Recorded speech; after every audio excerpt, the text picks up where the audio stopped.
Bismillahirrahmanirrahim. Assalamualaikum warahmatullahi wabarakatuh. Waalaikumsalam warahmatullahi wabarakatuh.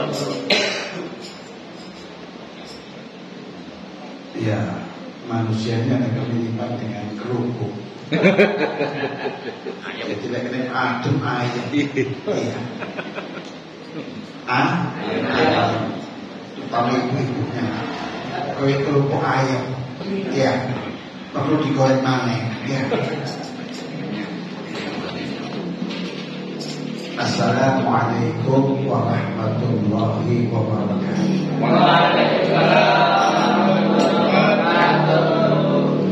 Alhamdulillah alladzi bi ni'matihi tatimmu shalihat wa bi ijtima'i fi baitin min buyutihi limudarasati ahkami dinihi tatanazzalur rahmatu wal barakah. Wassalatu wassalamu ala sayyidina wa habibina wa syafi'ina wa qurrati a'yunina Muhammad afdali ahli al-ardi was samawati wa ala alihi wa ashabihi sadatil qadat. Allahumma fasalli wa sallim wa 'azzim mukarrim wa majid ala sayyidina wa maulana Muhammad al-fatih lima ughliq wal khatim lima sabaq nasir al-haqq bil haqq wal hadi ila siratikal mustaqim wa ala alihi wa sahbihi haqqa qadrihi wa miqdarihi. Para bapak-bapak, ibu-ibu sekalian, jamaah majelis rutinan, majelis ibu-ibu qanitah. Mudah-mudahan amin. Ibu-ibu semua jadi perempuan-perempuan yang qanitah. Amin, amin. Amin. Walaupun namanya mungkin Bukiyem ya, tapi punya label qanitah. Qanitah artinya ahli ibadah. Dan qanitah itu kita ambil dari salah satu kriteria yang Allah janjikan untuk Rasul kita Muhammad. Saat istri-istri Nabi itu membuat hati Nabi nggak nyaman, ya, dan itu diuraikan di dalam surat At-Tahrim. Dan tidak nyamannya Nabi itu sampai Nabi mengharamkan untuk meminum madu. Maka kata Allah Subhanahu wa taala, kalau kalian tidak memperbaiki sikap, Allah akan ganti posisi kalian dengan perempuan-perempuan mukminatin. Nah, kriteria pertama disebut qanitatin, taibatin, abidatin, saihatin, tayyibatin, wa abkara. Allah akan ganti posisi kalian dengan perempuan-perempuan yang mukminat. Yang kedua katanya qanitat. Qanitat itu ahli puasa, ahli sholat malam, itu namanya qanitat. Kalau ada perempuan qanitat tapi hobinya jalan-jalan, itu agak menyimpang. Ya. Qanitat itu mesti hobinya bangun malam dan puasa Senin Kamis. Namanya qanitah tepat ya. Qanitah itu mah ahli traveling, jalan-jalan, rupanya guru diselamati. Ya. Paham Ibu? Jadi bangga punya majelis taklim namanya apa? Qanitah. Mudah-mudahan ibu-ibu semua ini dijadikan oleh Allah perempuan yang qanitah. Amin. Allahumma amin. Yang nggak perlu ganti nama di KTP. Qanitah udah ya. Paling tidak punya kriteria sifat qanitah. Kalau laki-lakinya qanit ya. Pak Konit. Ya, bukan Kanit, kalau Kanit polisi ya. Tapi ini Konit. Saat ini kita berada di dalam bulan Rajab. Bulan Rajab itu disinggung oleh Rasulullah SAW dalam sebuah hadis beliau, Rajab syahrullah wa sya'banu syahri wa ramadhanu syahru ummati. Adalah Rajab itu bulannya Allah dan Sya'ban itu adalah bulanku, serta Ramadan adalah bulan umatku. Pertanyaan cerdasnya adalah, kenapa Allah secara khusus menisbatkan bulan Rajab ini dengan zat Allah yang mulia? Bukankah pada dasarnya seluruh alam semesta ini ciptaan Allah dan milik Allah dan akan kembali kepada Allah, termasuk diri kita ini manusia. Kita ini ciptaan Allah, karena Allah yang mencipta, otomatis kita milik Allah dan kita akan kembali kepada Allah. Dan ungkapan untuk itu adalah ungkapan yang biasa kita dengar. Kalau ada orang yang covid itu apa namanya? Inna lillahi wa inna ilaihi raji'un. Padahal seyogyanya kalimat itu tidak dikatakan untuk orang mati saja. Itu hakikat akan keberadaan kita di dunia ini. Inna lillah, bahwa kita ini milik Allah. Wa inna, dan kita ini ilaihi, hanya kepada Allah raji'un, akan kembali. Kenapa Rajab disebut sebagai bulannya Allah?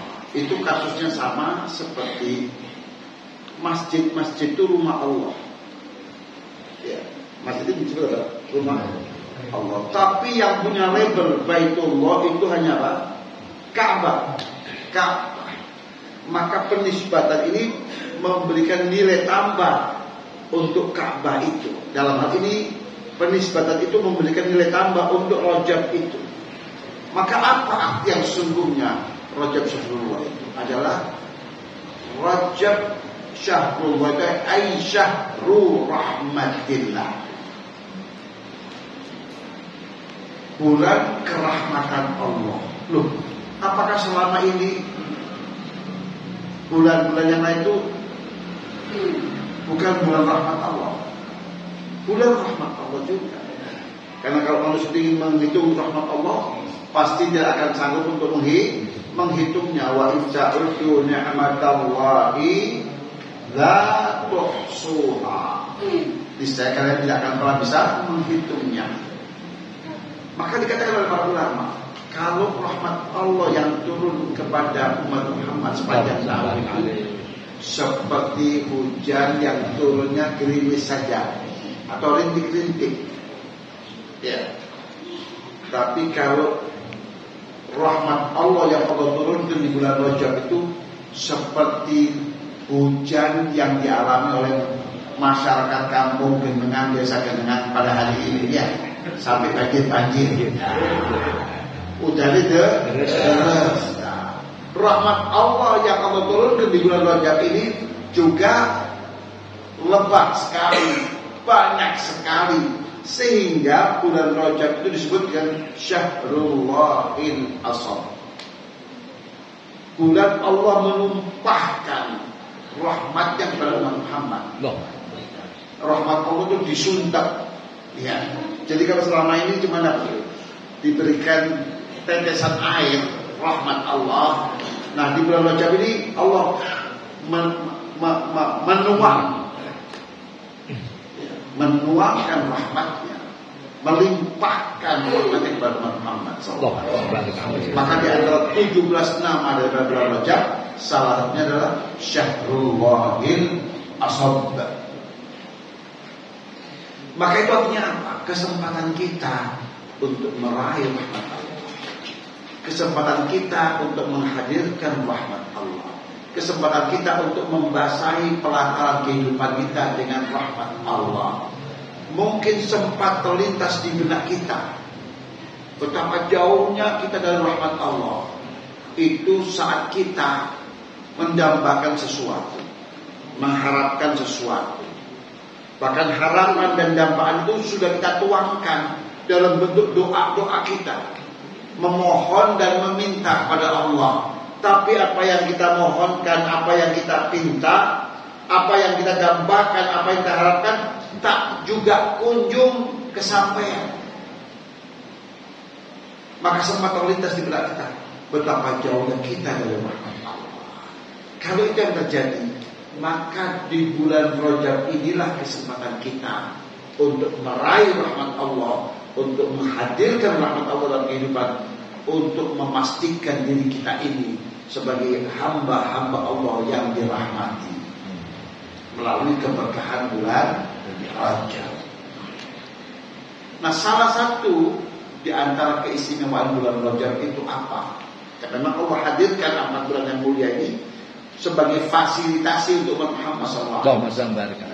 Untuk umat ini dapat mengejar ketertinggalan mereka dari umat-umat sebelum kita.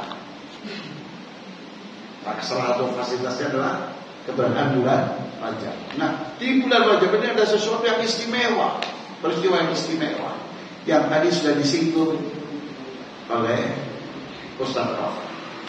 Ya, tadi saya sudah kita Subhanallah ya asra. Ya sudah, tutup pak. Ya, tak tutup dah. Maka di antara peristiwa yang istimewa adalah peristiwa Isra. Itu peristiwa. Dan Mi'raj itu peristiwa yang lain. Jadi ada 2 peristiwa, Isra dan Mi'raj. Peristiwa Isra itu diabadikan oleh Allah dalam surat Isra, karena sudah dibaca ayat. Sementara Mi'raj itu diabadikan oleh Allah dalam surat An-Najm. Wan najmi idza hawa ma dalla sahibukum wa ma ghawa wa ma yantiqu 'anil hawa in huwa illa wahyun yuha 'allamahu syadidul quwa. Dan seterusnya. Ayat itu menceritakan kronologi tentang Mi'rajnya baginda Rasulullah. Peristiwa Isra dan Mi'raj ini terjadi dari sekian pendapat, adalah pendapat yang paling sahih, yang paling absah adalah peristiwa Isra dan Mi'raj terjadi setahun sebelum Rasulullah di hijrah ke kota Madinah. Itu pendapat yang paling sahih. Ada pula pendapat yang mengatakan pada tahun 7, ada yang mengatakan pada tahun ke-8 setelah kebangkitan Rasul atau ditunjuknya Rasul Muhammad sebagai seorang Nabi SAW. Peristiwa Isra dan Mi'raj ini adalah terjadi setelah Nabi mengalami berbagai macam masalah yang cukup pelik. Diawali dari boikot orang-orang Quraisy terhadap Nabi dan keluarga besar Nabi dan para pengikut Nabi. Nabi itu diisolasi, tidak ada suplai makanan dan minuman, bahkan diputuskan perdagangan dengan orang-orang yang mendukung dakwahnya Nabi. Siapa mereka? Banu Hashimin dan Banu Muttalib. Nabi kemudian menarik diri dari berinteraksi dengan orang-orang Makkah itu, tinggal di perkampungan Bani Hashim. Dan boikot itu nggak tanggung-tanggung, terjadi selama 3 tahun. Nggak ada suplai makanan, nggak ada suplai minuman. Dari menderitanya Rasul Sallallahu Alaihi Wasallam. Itu yang namanya kurma sudah ludes habis. 3 tahun. Bukan 1 orang, komunitas. yang juga bergabung orang-orang yang beriman. Ratusan jumlah. Maka perlu pembiayaan, perlu logistik, dan itu ludes. Memang ada beberapa simpatisan yang secara diam-diam mensuplai, tapi itu nggak cukup. Saking minusnya, itu bukan lagi kurma dan biji kurma mereka konsumsi, sampai pelepah daun kurma itu mereka konsumsi. Saking menderitanya, mulut mereka itu pecah-pecah. Pelepah daun kurma itu kan keras, tidak lunak. Nah, Nabi dan para pengikutnya serta keluarga besar Nabi itu cukup menderita. Perempuan-perempuan diboikot untuk tidak dinikahi, dan laki-lakinya nggak boleh menikah dengan perempuan-perempuan Quraisy. Sampai sejauh itu. Di tengah penderitaan Rasul SAW yang berjulungan, Rasul masih dipuji oleh Allah. Dilengkapi penderitaan beliau dengan dipanggilnya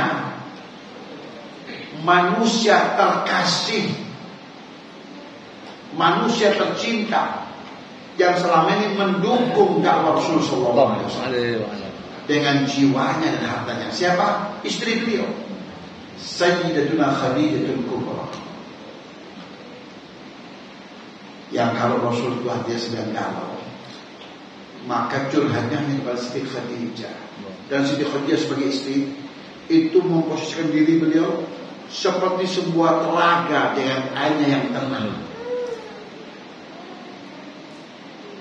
Begitulah seyogyanya istri itu memposisikan diri. Ya. Jangan suaminya kalah, bojone luwih kalah. Koyok ayam tabu-tabutan.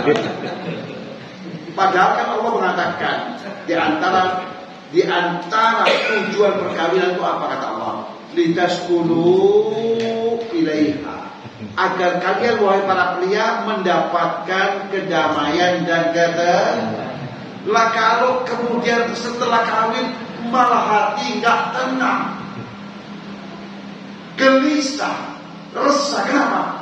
Tuntutan dari istri yang macam-macam. Iya, yang setiap minggu harus ke salon. Iya, perawatan gigi, perawatan kuku, macam-macam. Iya. Sementara hasil suami pas-pasan. Iya. Ini sudah menyalahi sunnatullah. Paham ibu ya? Dengar baik-baik ibu. Apalagi yang punya anak-anak gadis, itu perlu diedukasi. Fungsi istri itu adalah menciptakan ketenangan dan kedamaian, sehingga rumah tangga yang seperti itu disebut rumah tangga yang sakinah. Sakinah itu dia tenang, damai. Suami mendapatkan ketenangan dan kedamaian. Boleh macam-macam piring diucap. Iya. Itu menyalahi sunnatul taskunu ilaiha. Siti Khadijah seperti itu. Saat Rasul SAW pertama kali mendapatkan wahyu itu, kan mengalami sesuatu yang luar biasa. Kata Rasul SAW, aku alihkan pandanganku ini, gak sanggup aku berinteraksi dengan Jibril. Karena Jibril waktu itu menampakkan wujud aslinya. Aku buang pandanganku ke kanan, di sana tampak Jibril. Aku buang pandanganku ke kiri, di sana tampak Jibril. Aku buang ke atas, tampak Jibril. Ke bawah pun tampak Jibril. Di mana-mana terdapat Jibril. Lalu dia mengatakan Iqra. Gelagapan juga. Mana Nabi Khalid kata Nabi. Aku bukan seorang yang bisa baca. Lalu di dekat aku rata sampai aku tersengal-sengal. Itu 3 kali. Akhirnya Nabi itu turun setelah melakukan ini kalau sudah berkata dan seterusnya. Turun. Itu masih menggigil. Menemui Siti Khadijah. Dan mengatakan Siti Khadijah, wahai istriku, Entah apa yang terjadi pada diriku. Aku nggak tahu.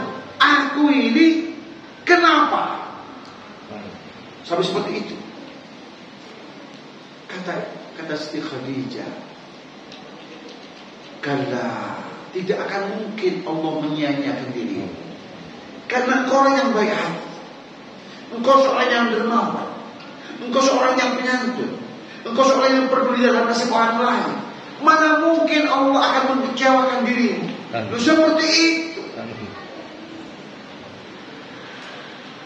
Maka kata Rasul, bergetar Rasul, menggigit, zambiluni,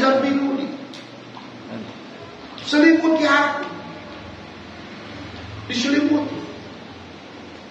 Mulai reda, kata Siti Khadijah setelah mulai reda tenang, izinkan aku wahai suamiku untuk pergi menemui Waraqah. Waraqah itu saudara misannya, tapi beda jauh usianya. Beda jauh. Kenapa ke Waraqah?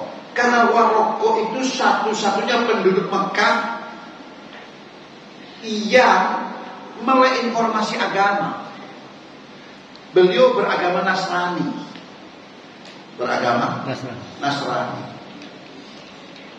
Jadi kalau ada di medsos, ternyata istri Nabi itu agama Nasrani. Iku wong bodoh pamer kebodohan. Saudara misan beliau namanya Waraqah bin Naufal. Itulah yang Nasrani. Aku pergi ke dia untuk aku konfirmasikan peristiwa ini. Dan apa tanggapannya? Kenapa kepada Waraqah? Waraqah sosok laki-laki yang melek informasi agama, baca Injil, baca Taurat dia. Orang-orang yang Arab yang lain tidak bisa baca itu. Pergi dan tidak kata Waraqah. Kata Waraqah, kalau benar apa yang dialami oleh suamimu, maka itulah namus. Itulah malaikat yang turun pada Musa alaihissalam. Berarti suamimu adalah seorang nabi. Kalau sudah datang waktunya, karena dia baca informasi nabi itu dibaca di Taurat, dibaca di Injil.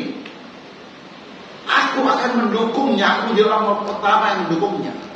La ansurannahu nasran azzar. Aku akan membelanya dalam bentuk apa? Mendapatkan informasi itu dan katakan kepada suami untuk menemui diri. Ajar Rasul menemui dan mengatakan kepada Rasul. Kata Abu Bakar nggak berubah. Itulah namus yang turun pada Musa alaihissalam.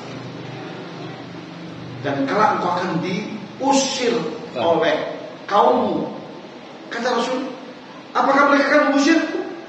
Mereka itu akan sangat hormat denganku, bahkan menyematkan gelaran kepadaku Al-Amin. Kata Waraqah bin Naufal, orang yang posisi seperti itu pasti akan diganggu dan diusir oleh kaumnya. Ini yang membuat Rasul tenang. Informasi dari siapa? Waraqah bin Naufal. Nah, akhirnya sosok perempuan yang bak telaga yang tenang airnya itu meninggal. Rasul benar-benar merasa kehilangan. Merasa kehilangan.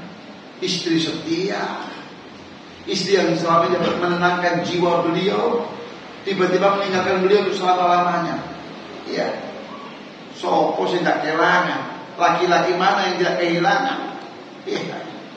Jadi jangan khawatir. Kalau ibu-ibu posisi seperti ini, kalau aku mati, sampai lebih mana?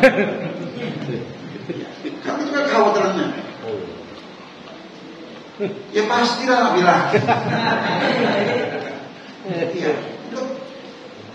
Iya. Cukup jangan cerewetmu yang selama 30 tahun atau 40 tahun. Ya. Cari laki-laki yang lain yang nggak cerewet. Itu pasti. Tapi kalau kondisinya seperti Siti Khadijah, pasti cintamu akan aku bawa sana. Itu pasti. Nah, Rasul SAW belum kering air matanya menangisi kepergian sang istri. Disusul oleh meninggalnya sang paman Sayyidina Abu Thalib yang selama ini mendukung dakwah beliau dan yang selalu berhadapan dengan orang Quraisy yang ingin mengganggu Rasulullah SAW. Maka lengkaplah sudah penderitaan Rasulullah SAW. Maka disebutlah tahun itu sebagai Amul Huzni, tahun kesedihan bagi Rasulullah SAW. Nah, setelah masa itu dilalui oleh Rasul, Allah sudah menjadi sunnatullah. Inna ma'al usri yusran. Usrinya satu, yusrannya dua. Maka Rasul, enggak mungkin satu kesulitan dapat mengalahkan dua kemudahan. Enggak mungkin. Dua lawan satu, yang dua pasti kalah. Enggak mungkin, kata Rasul. Dan yuhlabal usrun yusraini. Tidak akan mungkin pernah itu. Satu kesulitan mengalahkan dua kemudahan. Maka Allah layangkan undangan. Layangkan undangan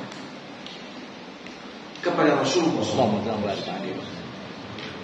agar Rasul menemui Zat yang Maha Pencipta ini. Dan undangan ini bukan sembarang undangan. Itu terbukti.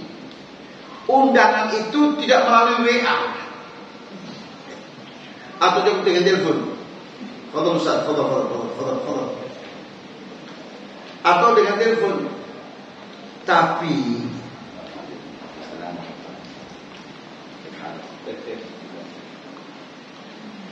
ini kalau antum bawa kitab sekarang dan anda bawa kitab anak antum, ya, komplainnya ke sini.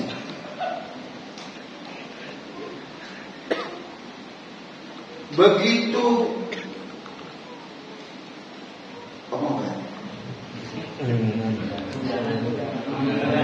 undangan Allah tidak cukup dengan melayangkan surat undangan, tapi diperintahkan penghulu para malaikat. Jibril cukup enggak? Belum cukup. Dan Israfil itu secara fisik lebih dahsyat dari fisiknya Sayyidina Jibril alaihissalam. Begitu yang diuraikan dalam kitab-kitab menemui Rasulullah untuk memberikan surat undangan. Enggak cukup sampai di situ. Allah persiapkan juga sarana transportasinya, kendaraan. Ini bagaikan biasanya undangannya para raja-raja agung, tamu yang diundang juga seorang raja agung, seperti itu. Kendaraan ini garasinya, iya, bukan di pinggir kali kamu dengar. Iya, garasinya di surga.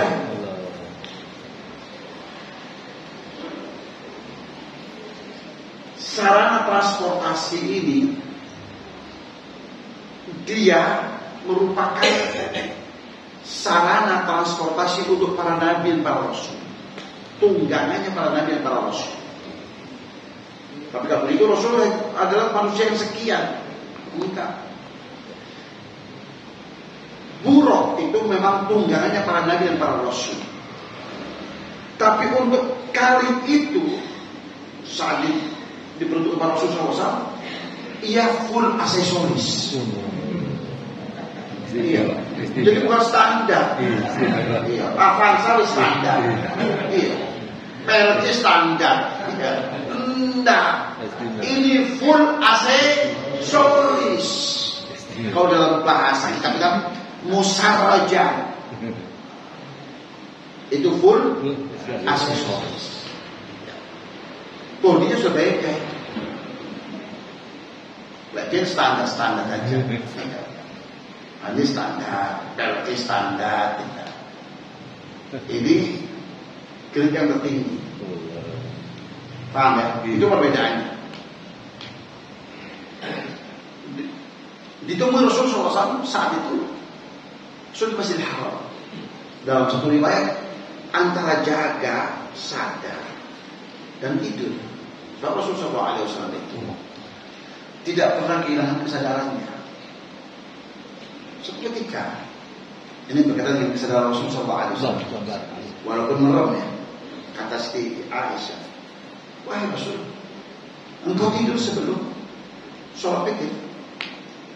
Karena engkau bilang tidur, maka dijelaskan Rasulullah SAW supaya nggak salah paham istrinya. Tanamu aynaya wa la yanamu qalbi. Engkau lihat memang mataku merem, tapi kesadaranku nggak hilang. Tolak ukurnya itu mata merem atau kesadaran yang hilang. Yang membatalkan wudhu itu bukan meremnya mata, tapi hilangnya kesadaran. Oleh karena itu, di dalam mazhab Imam Syafi'i memang mata merem syaratnya julus mutamakkinan. Duduk ini harus rapat sehingga maaf kata lubang anusnya itu tertutup rapat. Kenapa? Kok rapat? Karena hadis Nabi al-ainani wika'ussah. Dua mata ini seperti gabus tutupnya botol. Seperti gabus tutupnya botol. Kalau ini merem, ininya lepas. Kalau lepas, tak tanggung jawab isinya tumpah Anda.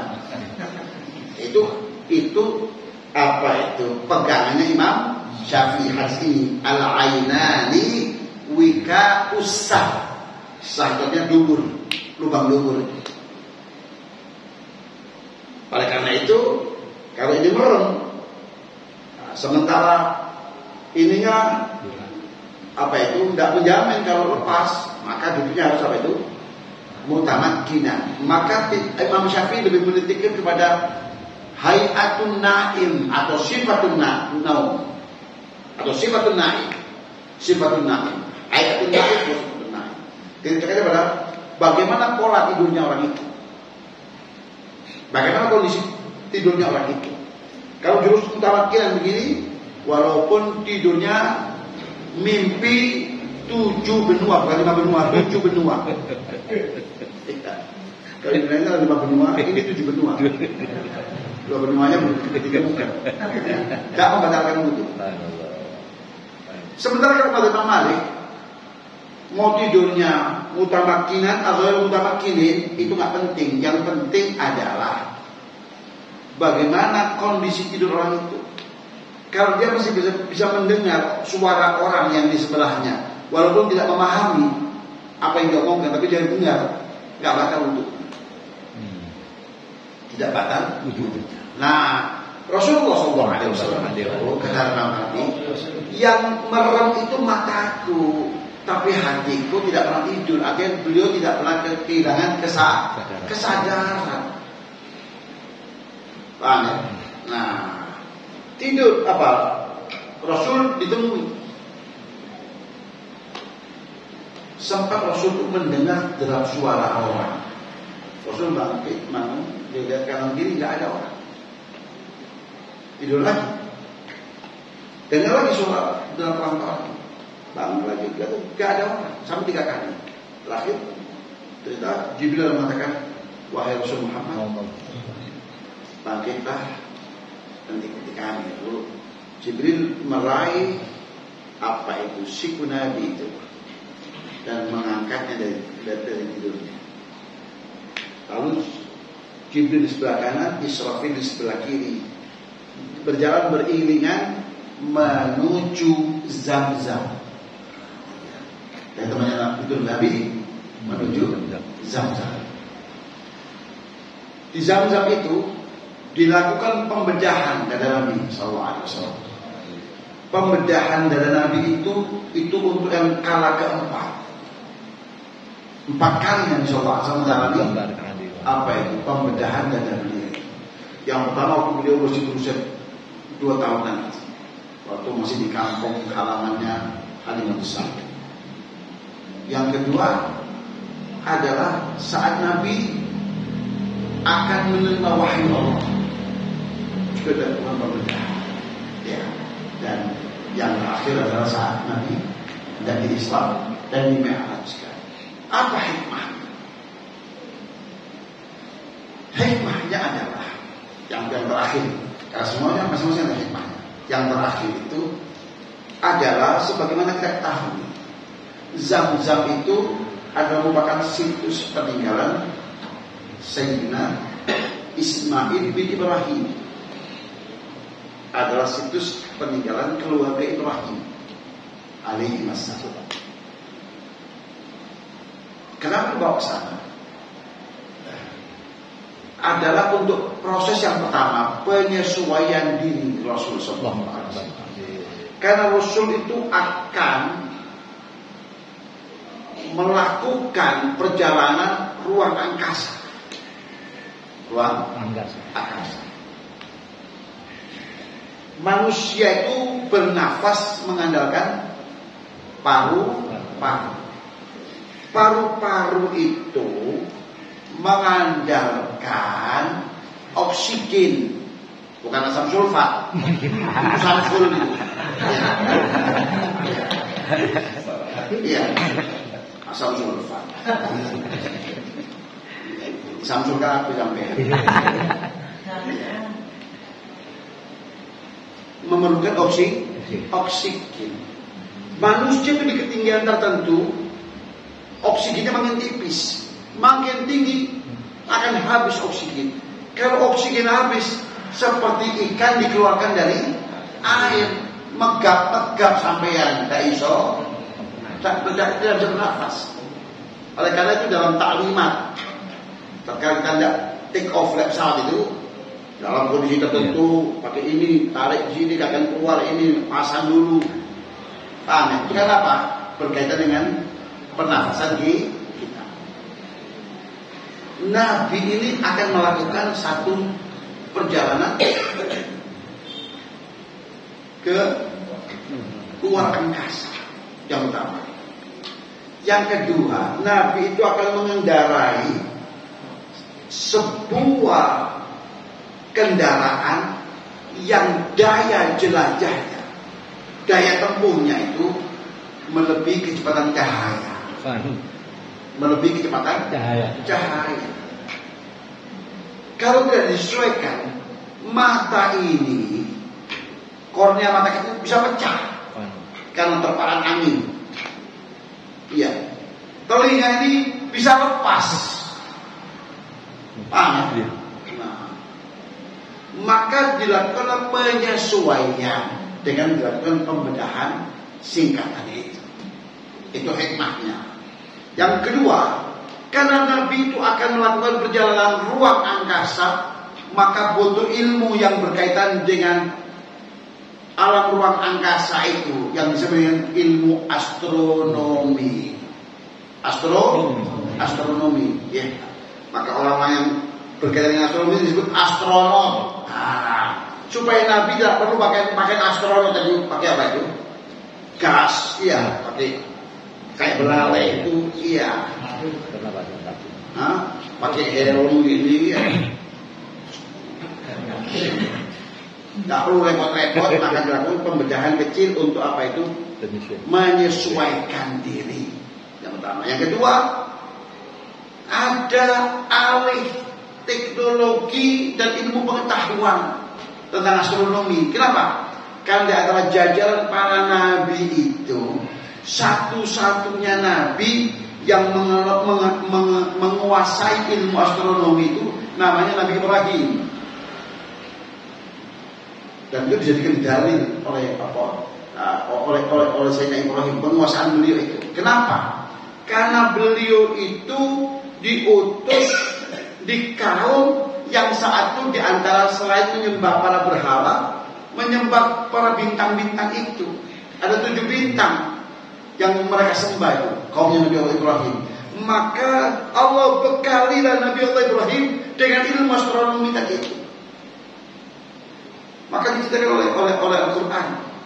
Kalau melihat qamar, ya, kalau qamar bazigan qala hadza rabbi. Itu bukan dalam rangka Ibrahim mencari dalam stadium pencarian Tuhan, tidak, tapi ingin menjelaskan kepada umatnya. Ternyata sang rembulan hilang juga. Muncul berikutnya dia di seharinya, apa itu? Matahari. Falamma ra'a asy-syamsa bazighatan qala hadza rabbi hadza akbar. Wah, ini lebih besar. Ini cepat bisa bikin Tuhan. Ternyata juga menghilang. Sehingga kalau Allah nggak tuntun membimbing aku, makanya saya akan menjadi orang yang bodoh.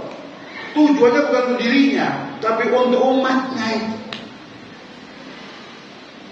Berkaitan dengan ilmu astronomi, maka dilakukan transfer tadi itu secara kilat melalui penyucian dengan apa itu zam. Dari situ berangkatlah Nabi Allah Muhammad SAW. Waktu akan menaiki buruk itu sempat jual mahal. Kenapa jual mahal? Selama ini yang menunggangnya hanya kaum elit. Siapa itu? Bukan para politisi, bukan. Iya, pemuka partai, bukan. Itu bukan orang elit itu. Allah, ya. Kalau elit tidak, ya. Setelah 5 tahun nggak jadi elit juga. Benar-benar jadi awal, ya. Nah, apa itu? Sok jual mahal. Maka ditegur oleh Jibril alaihissalam. Akankah engkau berbuat seperti ini pada manusia terbaik? Siapa itu Jibril? Yang mau menunggangi dirimu dalam Muhammad. Begitu sudah Nabi, malulah ia. Kenapa? Selama ini dia mendambakan hari itu. Kapan aku ditunggangi Rasulullah? Maka berkeluhlah sang buruh itu karena rasa malunya. Singkat cerita, kalau kita mau uraikan secara detail, jam 2 malam sudah selesai. Naik Rasulullah. Kata Jibril, siapa Rasul? Siapa? Maka sekali dia mengayuh, menggerakkan kakinya atau menggerakkan tangannya, yang kaki yang bagian depan itu disebut tangan, ya. Maka melesatlah ia sejauh mata memandang. Begitu dalam hadis Rasulullah SAW yang diriwayatkan oleh Bukhari dan Muslim. Ya. Apa itu? Wada'a hafiratahu fi muntaha tarafi. Sekali mengayuh, melesat sejauh mata memandang. Itu betul-betul kita ketahui dengan kecepatan cahaya. Sesakan nafas Rasul, kata Rasul, santai saja. Aku ngomong-ngomongan dengan Jibril santai, nggak ada yang terlepas. Sampai nanti tunggu sepeda motor, ya ngebut satu sih. Yang di depan nggak bisa mendengar yang belakang ngomong. Kenapa? Terpaan angin begitu kencang. Betul? Kata Nabi, nggak ada yang lepas pembicaraanku dengan Jibril. Iya. Ketemu surat, apa itu Jibril? Untung sampean tidak nongol. Kenapa?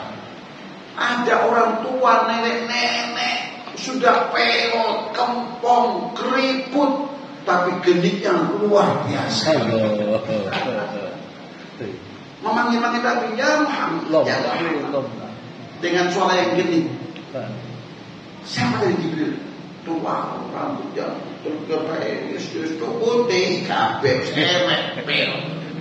Tapi gini, kata Jibril, untung sampean dan kan itulah hakikat dunia. Dunia itu hakikatnya seperti apa itu? Perempuan yang sudah tua, peot, kempong, keriput. Jadi kalau ada manusia yang masih muda, ya, banting tulang mengejar dunia, normal. Hakikatnya banting tulang memikirkan perempuan tua dan peot. Kira-kira normal nggak kalau anak muda memikirkan apa tuh nenek-nenek tua? Normal? Nggak normal. Itulah hakikat manusia yang terlalu larut untuk apa itu menekuni duniawi semata. Paham ya? Paham ya? Karena hakikatnya sudah itu perempuan tua yang sudah tidak menarik. Ya. Kok Joko ini menarik, ini nggak normal ini. Perlu diperiksakan. Alhasil dari Masjidil Haram sampai ke Masjidil Aqsa. Itu sempat Nabi disuruh turun Muhammad sholat 2 rakaat, sholat 2 rakaat. Naik lagi. Tahu kamu di mana tuh? Gak tahu. Itu kelak akan menjadi tempat hijrahmu. Itulah Taibah. Itulah Taibah. Sholat 2 rakaat. Tidak berapa lama turun lagi. Sholat. Tahu kamu tempat apa itu? Kata Rasulullah, nggak tahu. Itulah Baitullah, rumah jaga, tempat kelahiran Isa alaihissalam. Nah, dalam orang Nabi turun lagi. Kemudian yang terakhir itu Nabi sholatnya di bawah pohon. Tahu kan tempat apa itu? Kata, itulah tempat mengajar Nabi Musa alaihissalam. Artinya apa? Di tempat-tempat yang bersejarah dan berkah itu kita disunahkan untuk sholat 2 rakaat sunnah. Tujuannya apa? Ngalah berkah, tabarukan di athari sholihin.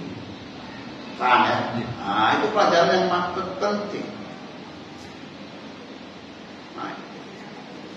Turun ke Masjid Aqsa. Ternyata sudah ditunggu oleh Nabi Ibrahim, Nabi Musa, Nabi Isa, dan nabi-nabi yang lain.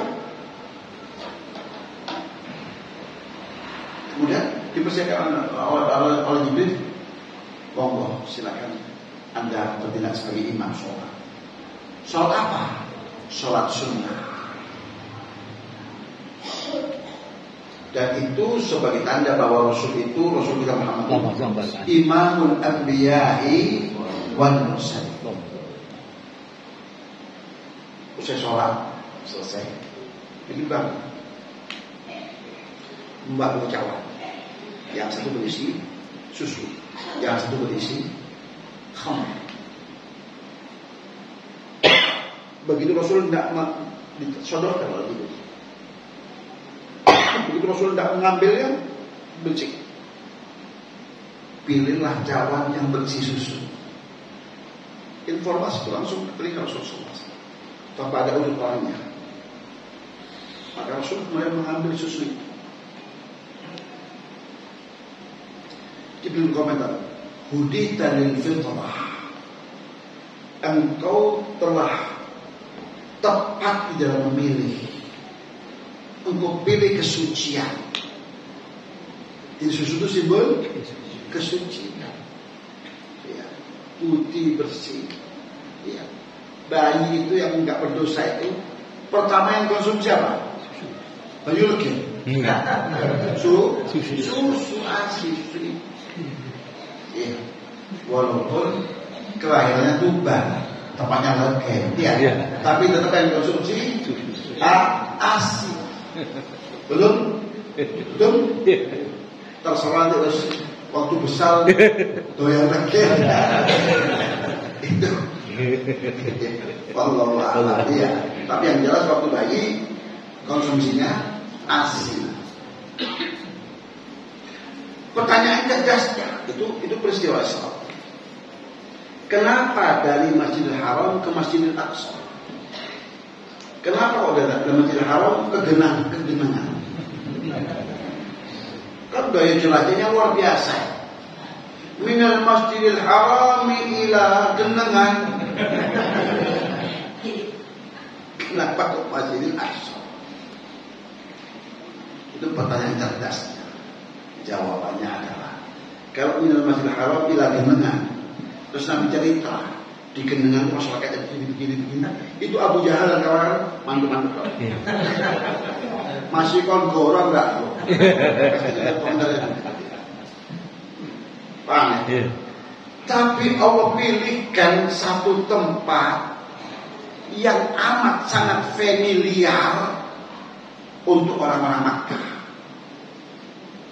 Karena orang-orang Makkah itu profesinya pedagang, berbeda dengan orang-orang Madinah, pekebun.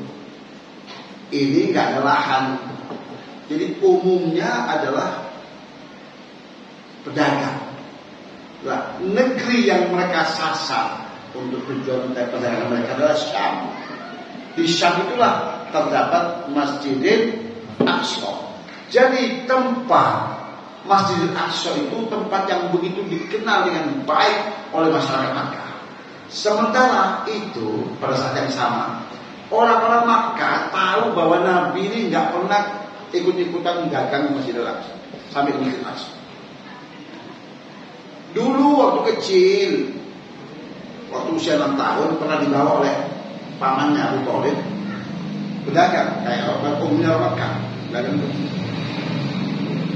Begitu ketemu dengan seorang rahib Nastur, namanya Nastur, rahib Yahudi, melihat tanda-tanda kenabian di perjalanan Rasulullah SAW, langsung dia mengatakan, lebih baik engkau segera bawa pulang kok anak-anakmu.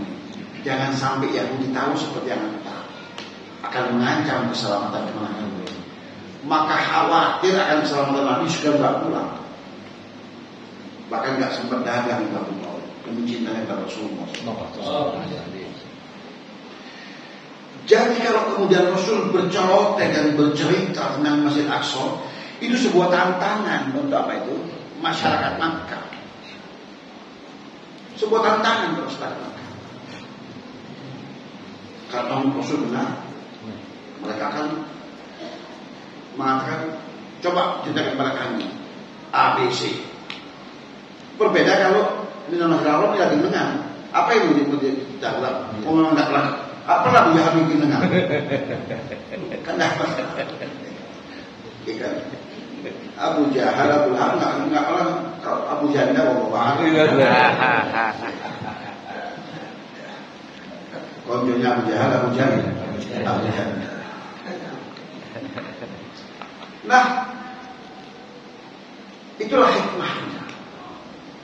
Hikmah yang kedua adalah karena Masjidil Aqsa ini adalah menjadi kiblat kedua bagi umat Islam setelah Masjidil Haram.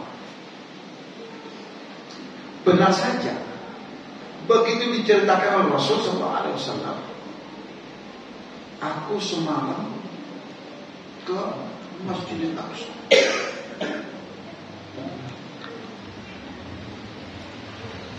Kata Abu Lahab, apa? Aku semalam diperjalankan oleh Allah dari Masjidil Haram ke Masjidil Aqsa dan kembali.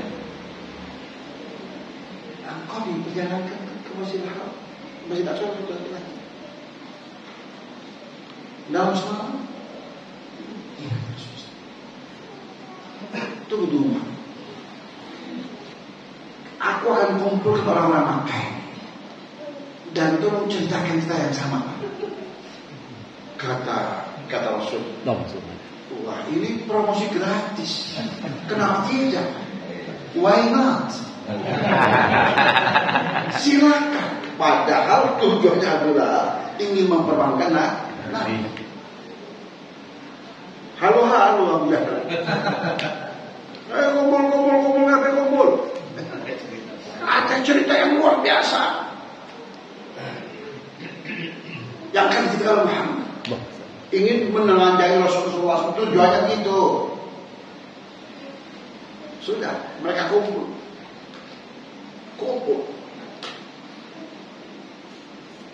Ada dari kerabat Nabi itu, wahai Muhammad, selama ini kebohonganmu masih kami bisa tolerir, tapi kebohonganmu saat ini akal kami sudah tidak terima. Itu dan terakhir seperti itu. Waktu mereka masih berbincang-bincang ini, ada yang melapor. Ada kepada Sayyidina Abu Bakar. Gitu, koncomu. Ceritanya aneh-aneh. Kenapa? Masa kalian semalam jadi berangkatkan ke Masjidil Aqsa sebagai di sini? Kata Sayyidina Abu Bakar, kalian pendusta, kata mendustanya. Enggak benar. Kalau enggak benar, balik kita jalan bersama. Dia harus cerita sekarang. Kata Sayyidina Abu Bakar, enggak mungkin musuh. Berangkat bersama orang yang lain. Begitu Rasul sudah cerita, datang Sayyidina Abu Bakar. Apakah betul wahai Rasul, engkau diberangkatkan oleh Allah, diperjalankan oleh Allah ke Masjidil Aqsa dan kembali? Kata Rasul, iya wahai Abu Bakar. Kalau begitu, safely ceritakan kepadaku, karena aku pernah berkunjung ke sana. Berapa pintunya? Berapa jendelanya? Seperti apa bentuknya? Rasul sempat kebingungan juga, walaupun belum ke sana, tapi malah ngitung. Tidak. Tapi Allah Subhanahu wa Ta'ala tidak ingin Rasulnya dipermalukan. Itu Allah angkat Masjidil Aqsa.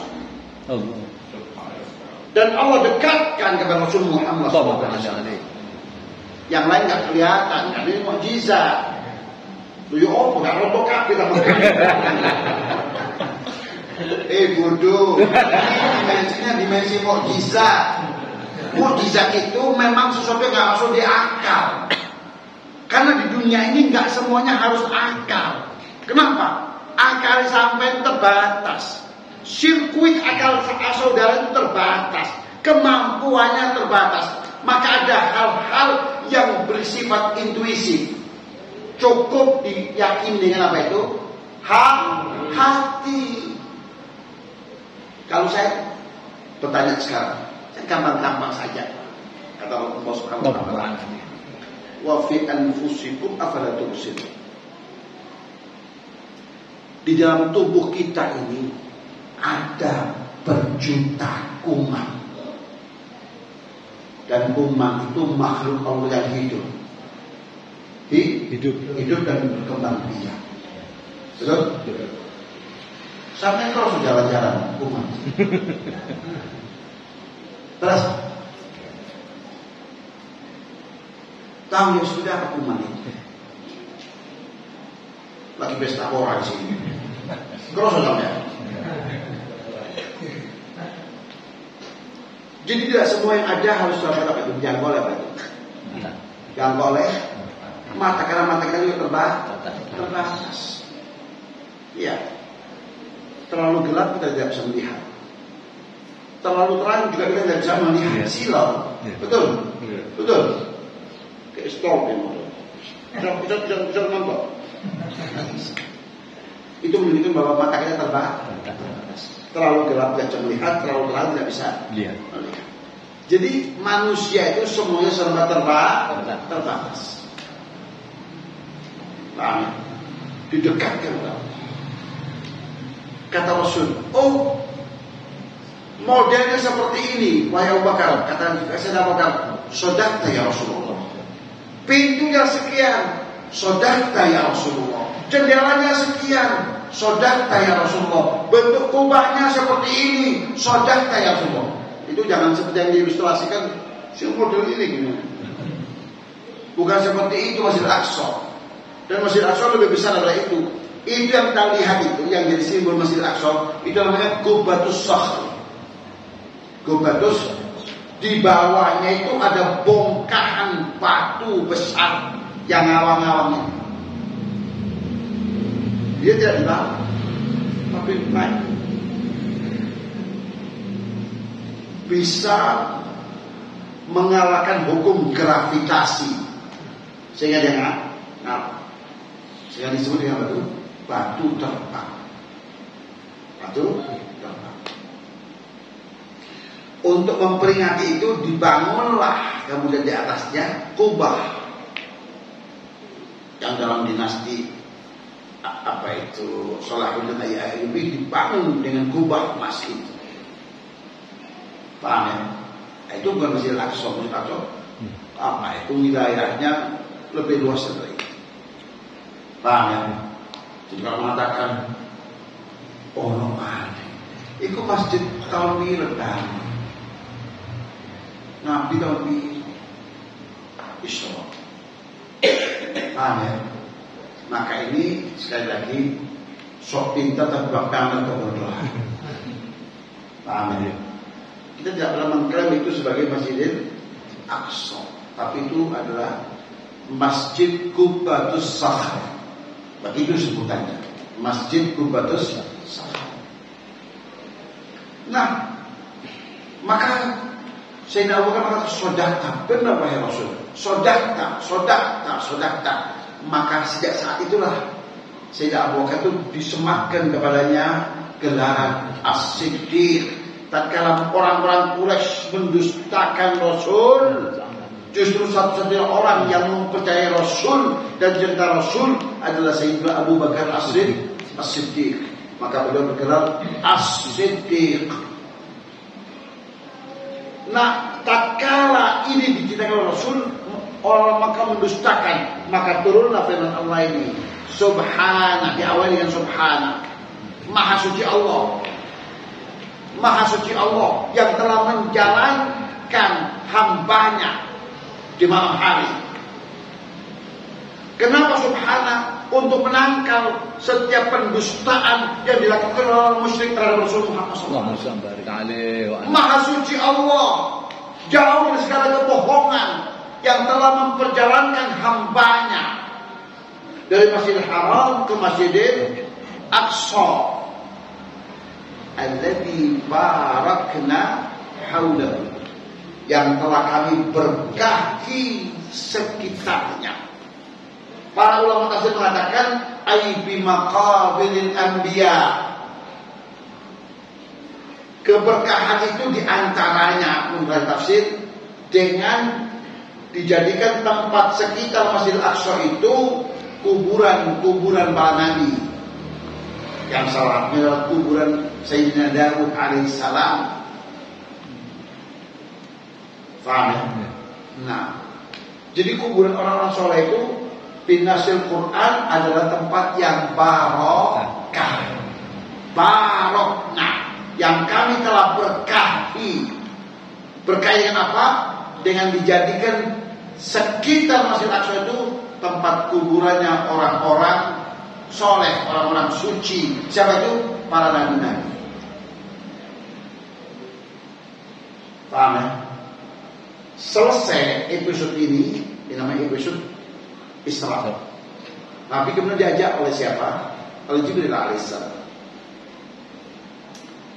keluar atau berjalan masih di dalam kompleks Masjidil Aqsa. Dan di sana sudah hadir sebuah tangga yang amat sangat besar.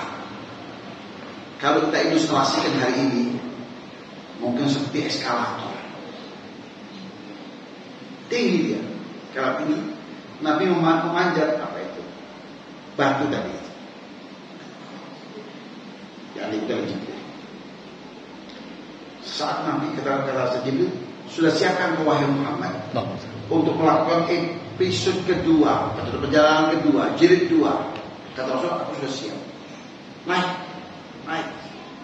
Begitu naik, terdengar suara gemuruh.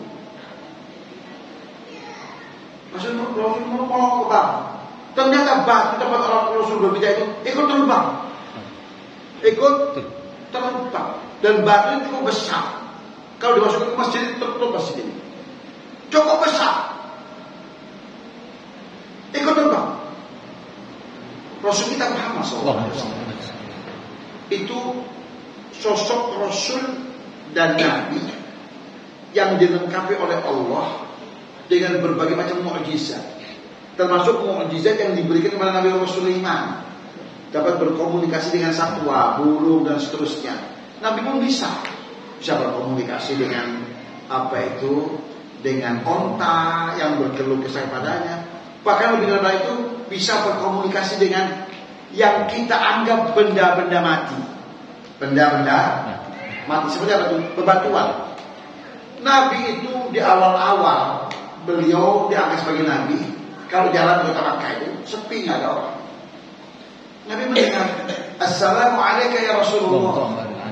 Nabi menoleh, nggak ada orang. Jalan lagi, Assalamualaikum ya Rasulullah. Noleh lagi, nggak ada orang. Nabi penasaran, perhatikan, orang kalian perhatikan. Assalamualaikum ya Rasulullah. Ternyata bebatuan itulah yang memberikan salam kepada Rasulullah. Dan itu disampaikan Rasul. Dulu aku mengenal bebatuan yang beruluk salam kepada aku. Artinya Nabi bisa berkomunikasi dengan apa itu? Dengan bebatuan. Bahkan Rasul mengatakan, wahai batu, engkau hendak kemana? Kata sang batu, beberapa saat yang lalu engkau berada di atas punggungku. Dan aku merasakan betapa lembutnya hatimu. Dan aku pun jatuh cinta kepadamu. Dan aku enggan untuk berpisah dengan dirimu. Maka aku tidak ikut. Kata Rasul, gak ada izin.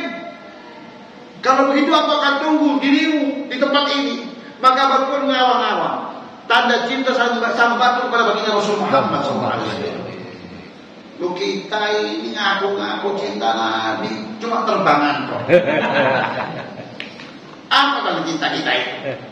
Kalau batu yang tak anggap benda mati, sampai hari ini kita bisa saksikan tanda cinta sang batu kepada Rasulullah. Mengawang-awang. Walaupun kemudian oleh orang-orang Zionis Yahudi untuk menghilangkan kesan mukjizat ini dibangun tembok. Seakan-akan batu itu disanggah oleh tembok. Tapi kalau kita berputar, kita bisa melihat setengah tembok itu, setengah batu itu masih mendongak gitu, tanpa ada sanggahan. Kita bisa sholat di bawahnya. Sholat di bawah batu itu kan cukup tinggi dia, cukup tinggi. Dan insya Allah kita sholat di sana. Amin ya rabbal alamin. Nabi kemudian naik. Batu itu tetap menembus lapisan langit. Pertama, ketemu Nabi Adam. Kedua, ketiga, ketemu Nabi Allah. Ketemu Nabi Allah Idris. Ketemu Nabi Allah Harun di tingkat yang kelima. Keenam, ketemu Nabi Allah Musa. Ketujuh, ketemu Nabi Allah Ibrahim alaihissalam. Terus sampai akhirnya tiba di satu kawasan yang namanya Sidratul Muntaha. Muntaha itu adalah penghabisan. Itu terminal terakhir tempat aktivitasnya para malaikat. Ada disebut Muntaha, yang penghabisan. Wis notok. Jalan buntu kira-kira gitu. Ya. Disebut Sidra kenapa? Karena di tempat itu ada pohon. Pohon itu disebut dengan pohon Sidra. Sampai tempat itu Jibril mengatakan, wahai kekasih Allah Rasul Muhammad, selanjutnya Anda dipersilakan untuk melanjutkan perjalanan ini seorang diri. Batas kemenangan yang Allah berikan kepadaku untuk mengawalmu sampai di sini. Rasul sempat berkata kepada Sayyidina Jibril, wahai Jibril, teganya dirimu. Bukan kamu sudah tadi begitu setia mengawalku, menemaniku. Kenapa sampai di sini? Engkau akan tinggalkan aku seorang diri. Bukan maksud hati ingin meninggalkanmu ya Rasul. Tapi inilah batas kemenanganku. Kalau aku melangkah selangkah saja, akan hancur diri ini berkeping-keping. Maka sadar akan keterbatasan Sayyidina Jibril alaihissalam. Rasul kemudian melanjutkan jalan seorang diri. Jalan. berjalan. Kata para ulama, ada 70.000 hijab yang ditembus oleh Rasul kita Muhammad. Sampai akhirnya ada instruksi stop. Dan Rasul pun kemudian menghentikan perjalanannya. Lalu Rasul menyadari ini batas akhir dari perjalanan. Maka Rasul pun kemudian mengucapkan salam kepada Allah. Salam Rasul itu kelak kita akan adopsi dan menjadi bagian dari bacaan sholat kita. Salam yang rangkaian kalimatnya itu mencerminkan akan betapa agungnya budi bahasa Rasul kita Muhammad. Apa salam Rasul itu? Salam Rasul itu adalah bacaan yang kita baca pada tahiyat, pada tasyahud, pada duduk untuk bertasyahud. Apa itu? At-tahiyyatul mubarakatus salawatut thayyibatul lillah. Itu salamnya Rasul yang dialamatkan kepada Allah. Ternyata salam Rasul itu direspon oleh Allah sedemikian rupa, bagaikan tamu yang memang sudah dari tadi tunggu-tunggu. Apa kata Allah? Assalamu alayka ayyuhan nabi wa rahmatullahi wa barakatuh. Itu jawaban Allah. Salam, kesejahteraan, keselamatan hanya untukmu wahai nabiku Muhammad. Apa reaksi Rasulullah SAW tatkala salam beliau itu direspon oleh Allah sedemikian rupa? Tenggelamkah Rasul dalam kebanggaan diri saat disambut oleh Allah sedemikian rupa, di tempat yang agung, di tempat yang kudus, di tempat makhluk sekapasitas Jibril, tak Allah perkenankan untuk sampai di sana. Lalu Rasul disambut sedemikian rupa. Tenggelamkah, sekali lagi pertanyaan, tenggelamkah Rasul kita Muhammad dalam kebanggaan diri beliau? Jawabannya sama sekali tidak. Rasul kita Muhammad sebagai pemimpin umat di tempat yang begitu agung, di tempat yang begitu tinggi, di tempat yang begitu mulia dan disambut oleh Allah sedemikian rupa, tidak lalu lupa diri. Tapi Rasul justru mengatakan, maaf ya Allah, aku datang menemuimu dan memenuhi undanganmu tidak seorang diri. Aku memenuhi undanganmu, menemuimu, sementara di atas pundakku ini ada kesejahteraan umat yang sedang aku perjuangkan. Ya Allah, maaf, aku memenuhi undanganmu, menemuimu tidak seorang diri. Aku menemuimu dan memenuhi undanganmu, sementara di atas pundakku ini ada kesejahteraan dan kebahagiaan umat yang sedang aku perjuangkan. Maka ya Allah, jika Engkau tidak mengkaruniakan keselamatan, kesejahteraan dan kebahagiaan itu, anugerahkan, karuniakan juga kepada umat yang sedang aku pimpin. Itulah tipe kepemimpinan Rasul kita Muhammad. Di tempat yang begitu agung, yang begitu kudus, yang begitu mulia, yang ada di benak beliau bukan istrinya, bukan keluarganya, bukan anaknya, bukan ring satu, ring dua, tetapi justru yang ada di benak beliau, yang ada di hati beliau adalah umat yang sedang beliau pimpin. Maka beliau mengatakan, assalamu alayna wa ala ibadillahis salihin.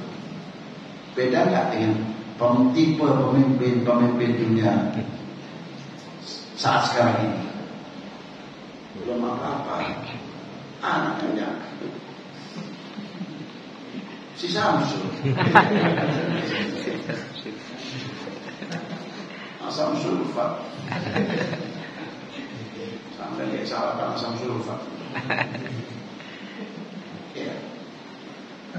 Tapi itu Rasulullah Muhammad. Assalamu alayna wa ala ibadillahis salihin. Sehingga Al-Habib Ali bin Muhammad bin Hussein bin Syekh Habashi sahib al-Maulid mengatakan dalam kitabnya, siapa orang yang membaca ini seperti berziarah kepada Rasulullah SAW. Assalamualaikum ayuhan.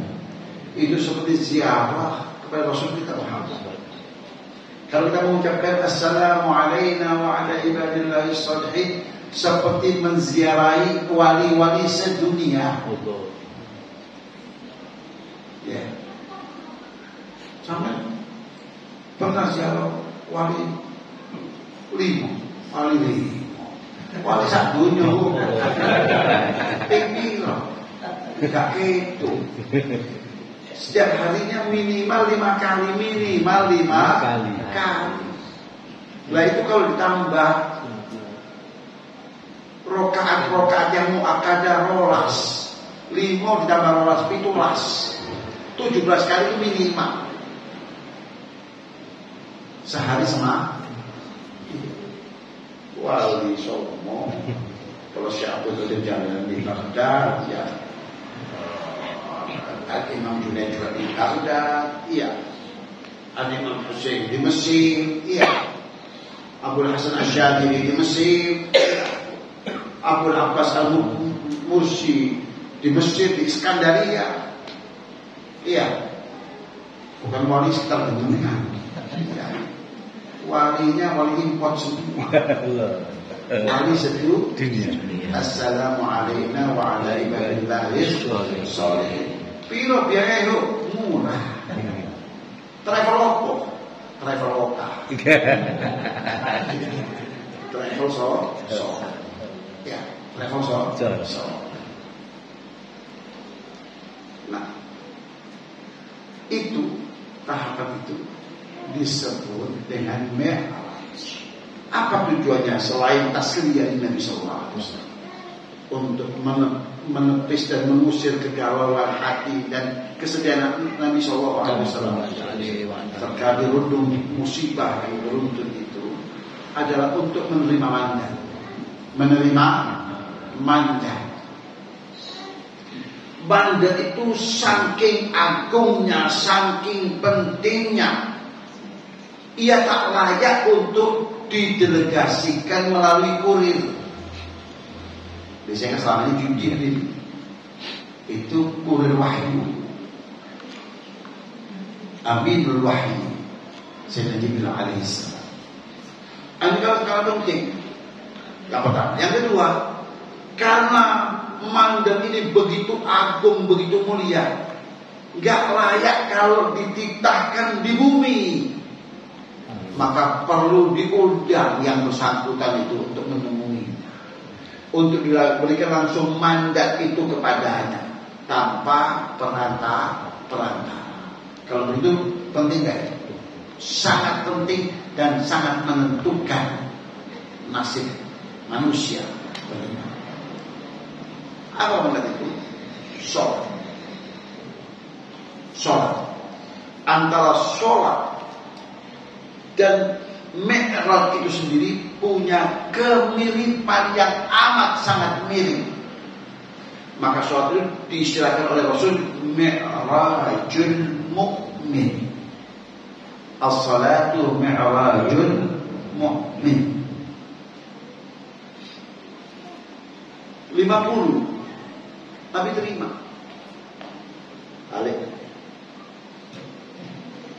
sampai di langit ke-6 ketemu Sayyidina Musa alaihissalam. Sayyidina Musa alaihissalam mengatakan, wahai Rasul Muhammad, apa mandat yang kau terima dari Allah? Kata Rasul, aku diberikan tugas untuk mendakwakan salat 60 waktu. Ini terlalu berat untuk umat. Berangkat dari pengalamanku kepada dengan Bani Israil, umatmu tidak akan sanggup. Minta diskon kepada Allah. Minta diskon. Minta keringanan, takhfif. Maka Rasul menerima masukan ini. Kalau lihat saja Musa begitu tulus, ikhlas dalam memberikan masukan itu.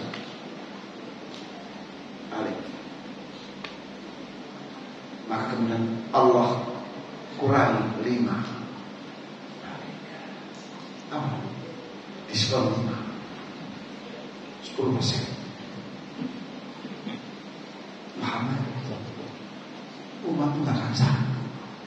Bali untuk kesempatan. Diskon lagi 5 kali. Ya, tapi ya Allah, Kanjeng Nabi Sayyidi Muhammad, umat tidak sanggup. Balik oman, minta keringanan ya Allah. Hasil balik. Di antara hikmahnya kenapa kok nggak langsung saja? Nabi juga punya alasan untuk berlama-lama di sana. Nah, orang kalau tidak ingin meninggalkan satu kawasan itu, no aja gitu. Betul? Iya. Lek kerasan ngono. No aja kopi kali cepet.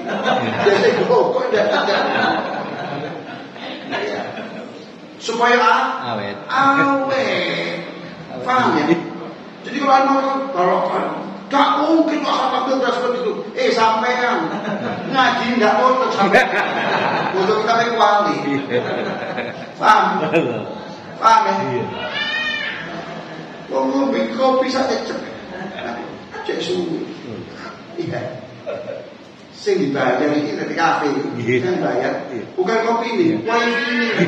Kopi ini saya kita kopi yang 5.000. Di kafe saya saya tanggung 5 itu bayar wifi ini. Maka suwe, saya cek memanfaatkan wifi. Seperti itu sampai akhirnya 5 masih ketemu. Berapa? 5. Balik oman yang enggak habis.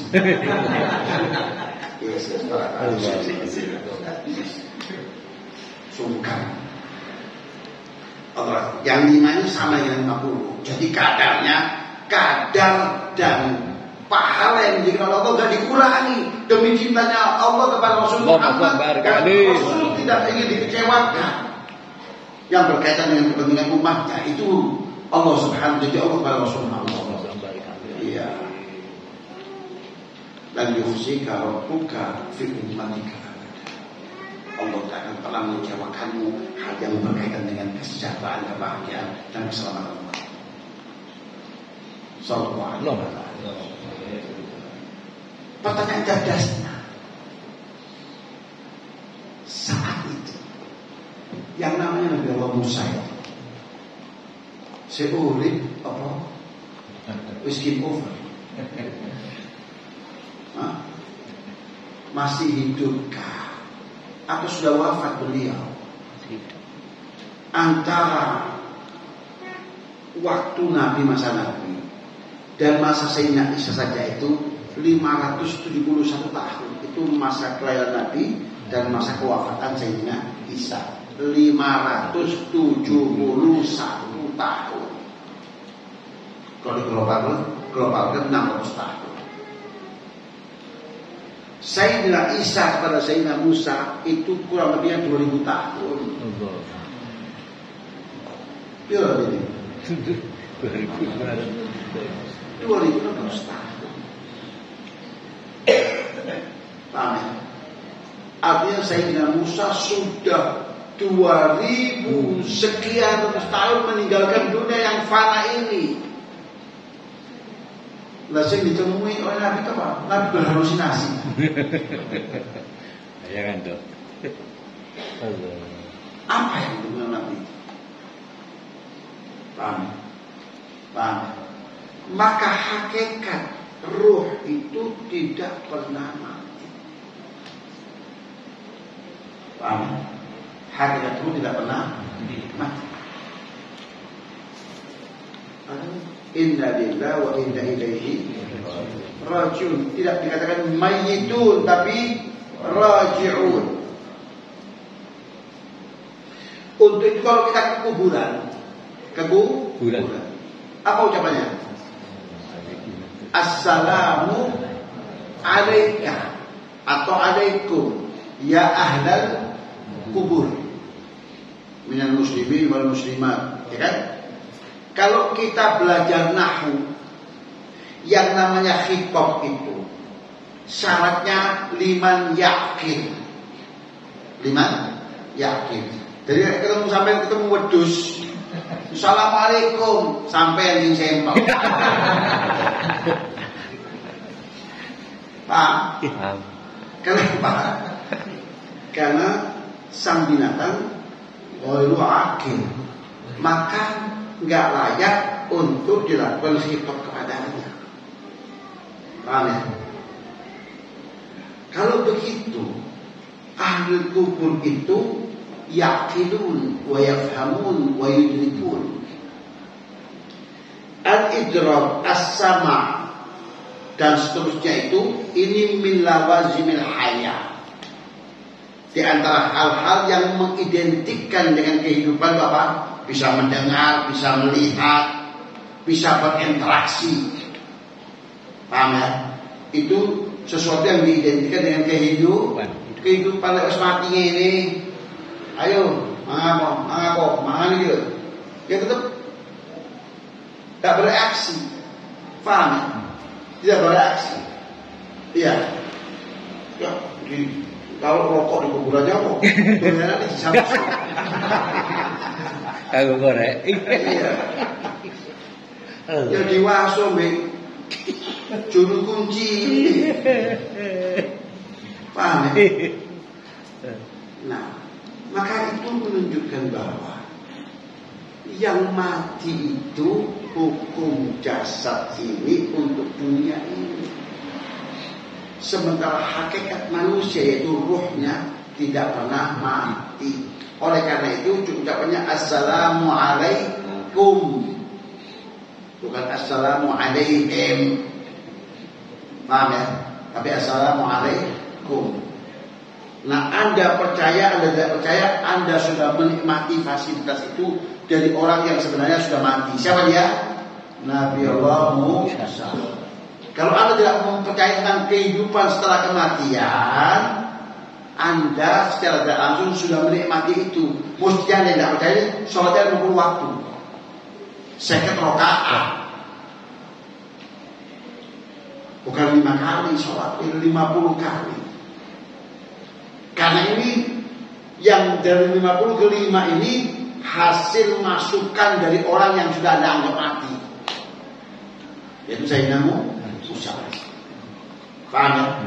Nah, diberikan mandat sholat, maka sholat itu tidak kemiripan dengan Mi'raj itu sendiri. Maka hakikat suatu apa? Hakikat suatu komunikasi interaktif dua arah antara sang makhluk dengan sang maha pencipta. Di dalam hadits qudsi Rasul sallallahu alaihi wasallam mengatakan, qasamtu sholata baini wa baina 'abdi nisfaini wa li 'abdi ma sa'al. Aku telah bagi suatu menjadi dua antara aku dan hamba.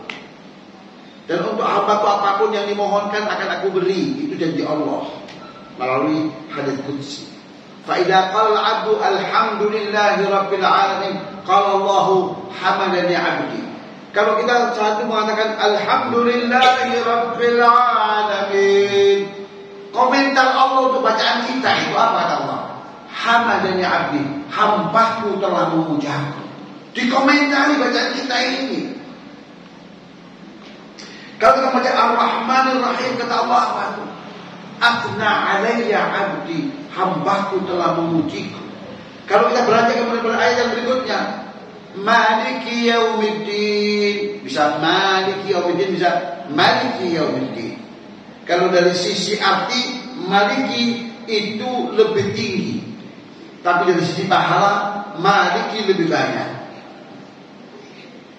Tinggal pilih saja mau yang lebih berkualitas atau yang lebih banyak pahalanya.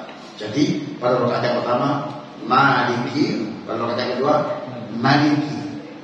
Itu sudah formatnya sesuai dengan sunnah. Bacaan Fatihahnya yang rakaat pertama lebih panjang daripada rakaat yang kedua. Dengan apa itu?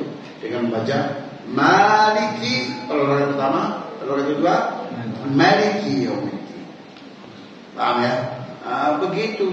Salafun saleh itu tidak pamer ilmu. Dari bacaan Fatihahnya sudah orang bisa mengukur. Oh ya, faham. Jadi tidak paham apa yang ketiga. Paham ya? Seperti itu. Maliki yaumiddin.